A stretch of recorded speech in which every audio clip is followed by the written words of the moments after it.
Comme ses compatriotes, c'est un président de la République qui entame sa semaine avec sérénité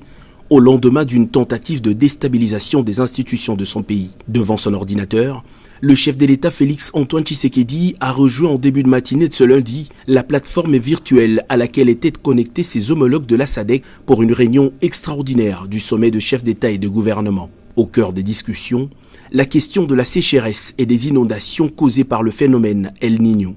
Mais dès les premières minutes de la réunion présidée par João Lourenço, président de l'Angola,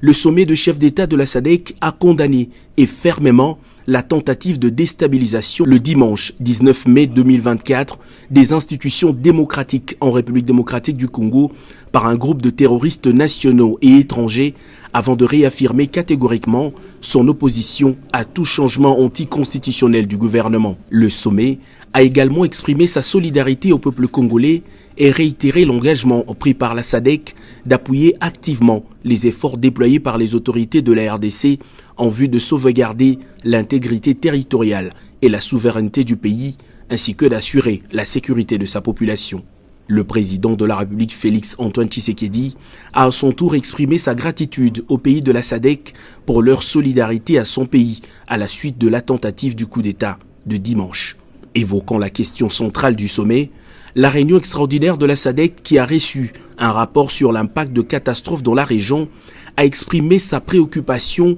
au sujet de la crise humanitaire engendrée par la sécheresse et les inondations qu'El Niño a aggravées, avec pour conséquence plus de 61 millions de personnes touchées par le phénomène. Dans l'objectif d'augmenter les ressources nationales des États membres touchés auxquels fait partie la République démocratique du Congo, le sommet a lancé l'appel humanitaire régional de la SADC à plus de 5,5 milliards de dollars et a également déployé des efforts pour mobiliser des ressources auprès de partenaires nationaux, régionaux et internationaux afin de faire face aux répercussions de la sécheresse et des inondations auxquelles font face plusieurs pays du continent.